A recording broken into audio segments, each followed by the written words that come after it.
नमस्कार साथियों, मेरा नाम रूपेश दीक्षित है और हमारी कंपनी का नाम है प्रॉपटार्ट। और आज हम आपको बताने जा रहे हैं कंप्लीशन के बारे में। कंप्लीशन में क्या है ना, कंप्लीशन दो टाइप के कंप्लीशन हो रहे हैं यहाँ पे। एक तो लोड बियरिंग कैपेसिटी और एक हो रहा है आपका फ्रेम स्ट्रक्चर। तो आज हम आए हैं सेक्टर 18 के 2A के प्लॉट नंबर 118 पे, जिस पे हमारा काम चल रहा है।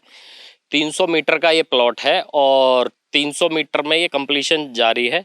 पीछे आपको मेरी बैक साइड में दिख रहा होगा, ये जो कंप्लीशन हो रहा है ये हो रहा है हमारा लोड बियरिंग स्ट्रक्चर कंप्लीशन चल रहा है हमारा, जिसको येडा में लोग जो है कच्चा कंप्लीशन बोलते हैं। बेसिकली कच्चा कंप्लीशन कोई होता नहीं है, कुछ भी नहीं होता है। ये लोड बियरिंग स्ट्रक्चर का एक टाइप ही है, ये भी लोड बियरिंग स्ट्रक्चर बोलते हैं इसको। और दूसरा जो टाइप होता है वो होता है हमारा फ्रेम स्ट्रक्चर। तो आप ये पीछे की साइड देख सकते हैं, कंप्लीशन का काम जारी है। और लोड बियरिंग के बारे में मैं आपको थोड़ा सा डीप नॉलेज दे दूं। लोड बियरिंग में क्या होता है, लोड बियरिंग की स्पेसिफिकेशन है कि हम इस स्ट्रक्चर में आरसीसी कॉलम और बीम और लेंटन यूज़ नहीं करते हैं। इसमें क्या होता है, स्ट्रक्चर खुद पूरा लोड बियर करता है और नीचे ज़मीन पर ट्रांसफ़र करता है। इसमें सिर्फ हम यूज़ करेंगे आरसीसी की स्लैब, और बाकी के जो कंपोनेंट है हमारे ब्रिक वर्क पे ये पूरा स्ट्रक्चर चलेगा। और लोड बियरिंग में कुछ जो है खामियां भी होती हैं, जैसे कि अभी क्या है ना, ये तो हम कंप्लीशन कर रहे हैं, तो कंप्लीशन में हमें कोई बहुत ऊंची हाई राइजेस बिल्डिंग तो लेके जानी नहीं है। लोड बियरिंग के जो डिसएडवांटेज हैं, लाइक इसके इसकी स्ट्रेंथ बहुत ज़्यादा नहीं होती है। दूसरा, बहुत ज़्यादा हाई राइजेस बिल्डिंग नहीं जा सकती लोड बियरिंग पे। G+2 तक ही बिल्डिंग हम अफोर्ड कर सकते हैं। तो हम यहाँ पे कंप्लीशन कर रहे हैं और लोगों को सिर्फ कंप्लीशन सर्टिफिकेट चाहिए, तो मोस्टली काम जो है ना लोड बियरिंग पे ही हो रहे हैं यहाँ पे। और कुछ चीज़ें और हैं लोड बियरिंग के बारे में, लाइक है इसके ज़्यादा स्पैन नहीं छोड़ सकते, जैसे विंडोज़ के लिए और उन सब के लिए।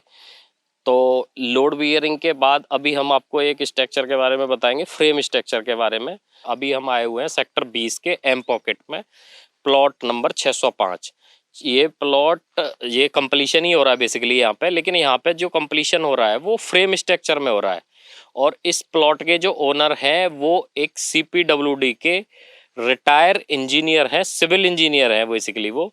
तो वो इसको जो बनवा रहे हैं ना, वो फ्रेम पे बनवा रहे हैं। उसका रीज़न क्या है ना, उनकी रिक्वायरमेंट ये थी।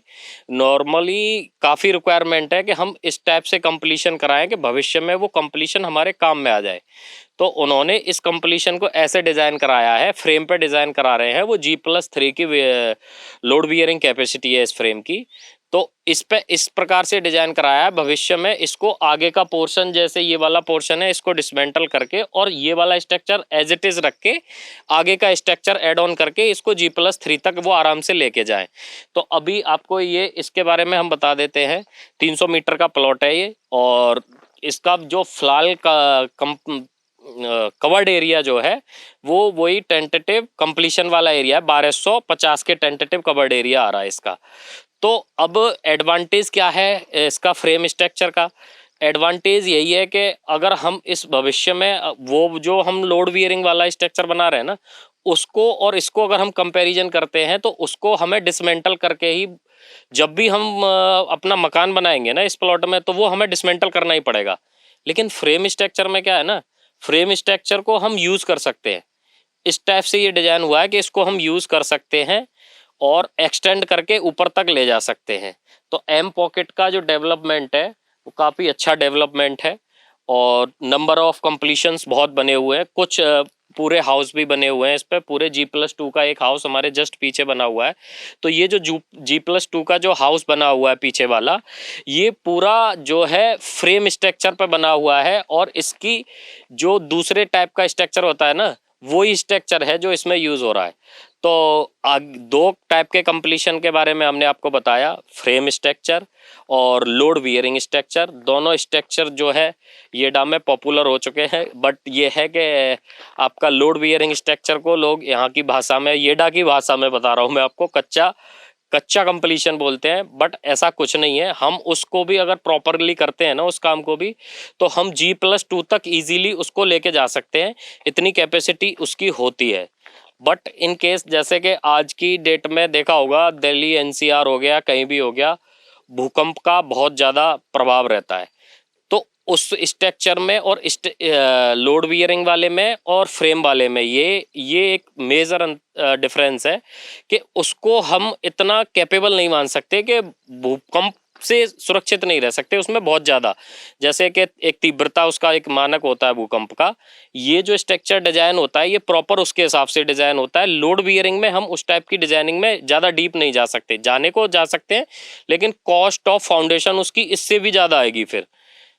तो ये आज मैंने आपको दोनों टाइप के स्ट्रक्चर के बारे में बताया और आगे भी हम आपको ऐसी जानकारी देते रहेंगे। Thank you for watching. अगर वीडियो अच्छी लगी हो तो लाइक करो, सब्सक्राइब करो। अगर कोई ऐसी कोई कमी दिख रही हो तो कमेंट के माध्यम से हमें बताएं, हम आगे उसको इम्प्रूवमेंट करेंगे। Thank you.